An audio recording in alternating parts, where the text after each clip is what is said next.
agoniante é saber que isso é eterno. Você nunca vai poder parar. Não é algo que você conquistou como um emprego ou como uma... Não tem uma aposentadoria do corpo. Não, entendeu? Rafinha, Então você mas tem olha que só. gostar, você tem que realmente ser uma pira, você tem que curtir essa estrada. É como comédia. Eu nunca vou ser bom pra caralho. Nunca vou atingir o máximo que eu posso atingir. Eu tenho que continuar eternamente evoluindo. Então é meio que é uma busca eterna. E isso não é meio agoniante? Mas isso daí é a visão que você tem de você. Eu, por exemplo, te acompanho no YouTube desde os primórdios e pra mim você sempre foi bom pra caralho. Mas você né? também sempre foi forte e tem um físico legal. Não necessariamente. Talvez eu sempre tivesse um físico trabalhado. Mas não... Se você nasceu, você 2 anos de idade, você já levantava um prédio. A gente sabe disso. Não, eu nadava pra minha mãe e meu pai poder fuder. Ai, que horror! Ok, mas já nadava.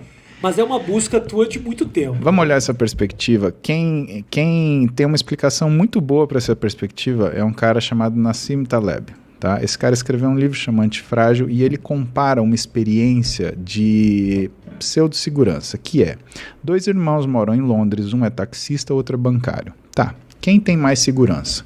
No primeiro exame, porque você falou, eu conquistei o emprego. Será que você conquistou? Porque num primeiro exame você olha, ou assim explica o Taleb, né? Ele fala o seguinte, no primeiro exame você tem uma confiança ou uma segurança, mas é uma segurança aonde o sistema de equilíbrio, como é equilíbrio forçado, se você tiver alguma coisa que abale ele, você tem uma catástrofe. O irmão que é taxista, por outro lado, ele tem uma insegurança contínua. Então, ele sabe que no dia ele vai fazer em média 100 a 80 libras, tá bom? Mas ele faz isso todo dia. Então não tem uma catástrofe. A menos que o carro dele quebre, que seja uma coisa muito fora do eixo. Mas ele tem condições de ir se remodelando. Agora veja, quando o sujeito que trabalha numa empresa, o irmão dele, ele tem um evento adverso, esse evento adverso chama dispensa, ele é demitido. E aí? E aí o mundo dele quebra. Por quê? Porque ele continua tendo a casa para pagar, o filho para estudar, a sobrevivência dele em relação à alimentação para pagar. Então, muitas vezes as pessoas elas se apegam a conceitos de segurança, Rafinha, que são irreais. A única coisa que você tem, e aí vem aquilo que é o meu ímpeto e minha fome, né? A única coisa que você tem de verdade na sua vida é o seu conhecimento, sua habilidade. Mais nada. Tá? Eu tenho o meu conhecimento. Qual é a minha habilidade? A aplicação do meu conhecimento e uma habilidade física. Essas coisas eu tenho. Por quê? Porque nenhuma delas podem ser tomadas de mim. Do ponto de vista do Taleb, se eu achasse que se fosse um título, atleta ser um título, tá? E veja como não é. Atleta, na verdade, ele é um reconhecimento. Ele é um statement que você faz com a sua imagem. Tá bom? Então você olha um atleta, por exemplo, retired, você olha um atleta que já se aposentou, né? Aqueles nadadores, jogadores de futebol, você olha para ele hoje, ele é um atleta? Não é. Então um atleta ele não é um título, ele é um estado, em primeiro lugar. Então não existe essa segurança, tá? Isso do emprego, isso em tudo dessa situação. Então, por exemplo, o que meu físico, o que ser grande importa para mim, Rafinha? Ele me coloca acordado para as coisas que de verdade eu possuo.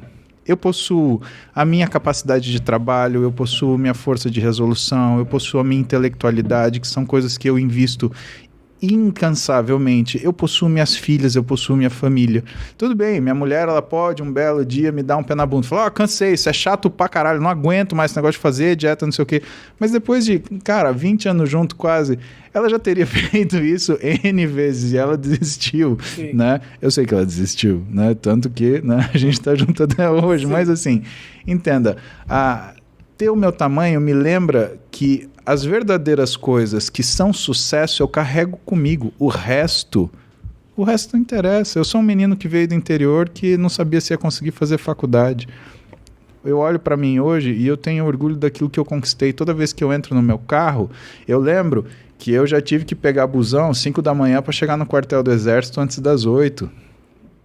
toda vez que eu saio para comer fora, eu lembro que eu já fui buscar comida no bandejão da Escola Paulista de Medicina e o que tinha para jantar era um arroz duro, um feijão quebrado, uma salsicha no molho que tinha mais molho do que salsicha, né? E uma salada de alguma coisa que não se mexia. Parece né? a cozinha da minha mãe, isso. Não fazia nada muito melhor que isso, não.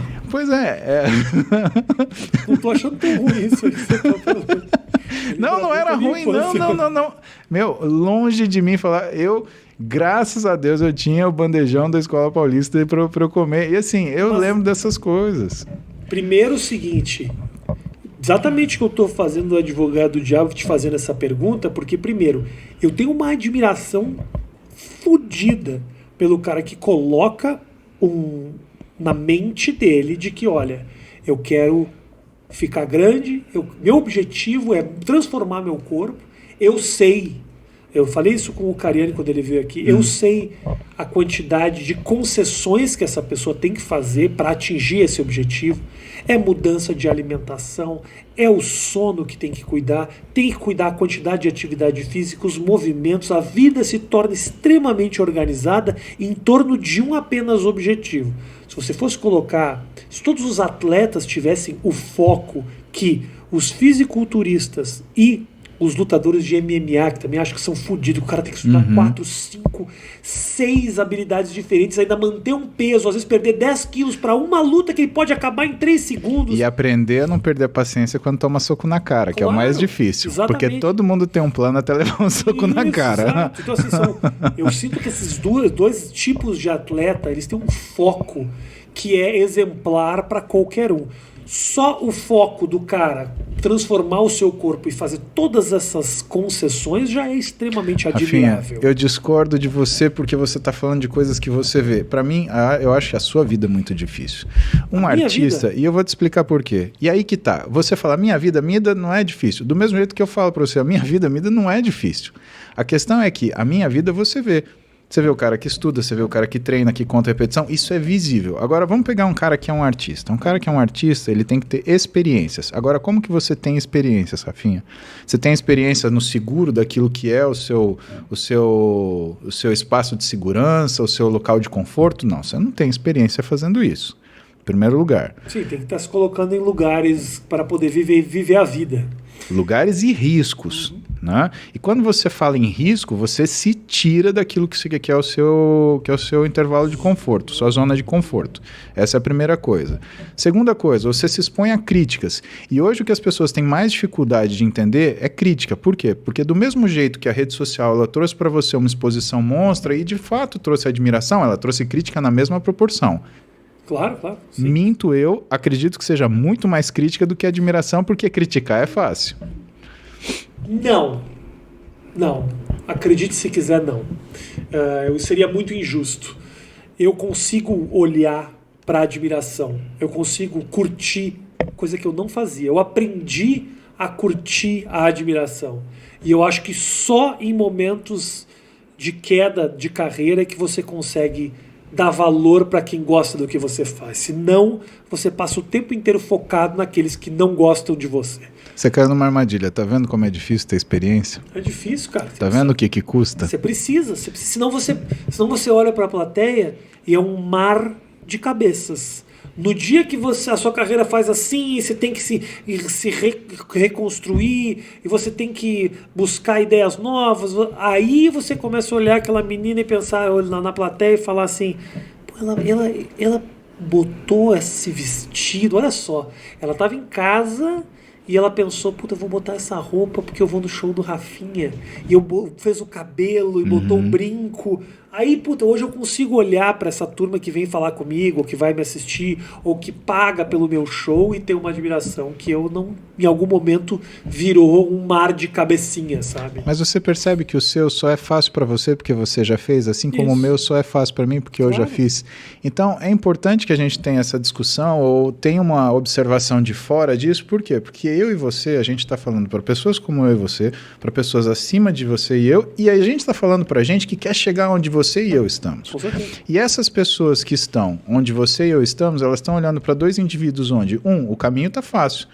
É o livro aqui, é não sei o quê, é o peso lá, é o título aqui, é a prova lá, você vai. Agora e a outra aqui, olha, puta, criatividade agora, eu tenho ou não tenho? É.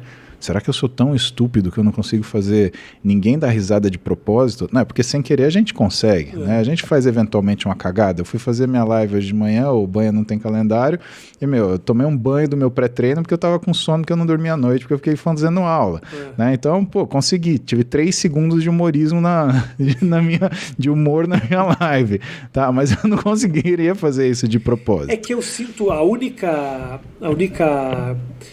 tem uma aptidão. Acho que todo mundo tem aptidão. Acho que fisicamente você também tem aptidão. Quando você fala a comédia é um pouco... Ninguém acha que vira um comediante de uma hora para outra. Você podia não ser uma pessoa engraçada, mas você tinha um olhar diferenciado da realidade. Você não era aquele cara que fazia... Eu, por exemplo, não era um cara que fazia piada, ficava sacaneando todo mundo, era o cara do bullying, sacaneava. Não. Eu era o cara que ficava no fundo da classe, quando tinha uma pausa na fala da professora, eu entrava com uma merda. Então, assim, você entende? Eu não era o cara que reunia todo mundo no churrasco e fazia piadas e tocava violão pras meninas. Não, eu era um nerdzinho meio... Sabe, eu era um nerd ruim. Eu não era um nerd inteligente, eu era um nerd zoeira. Então, assim, eu tinha já essa pegada. Então, você desenhava seus amigos? Não, eu não era de desenho, eu fazia texto, eu criava muito texto, fazia monstro, meus monstros comiam meus amigos, puta bosta que eu ia. Mas assim, é uma aptidão que eu tive. Fisicamente, eu acho que você também tem um pouco isso, não tem? Você fala que a gente tem a mesma maquinaria. A mesma maquinaria. Mas, irmão, tem uns caras que o cara faz... Eu morava no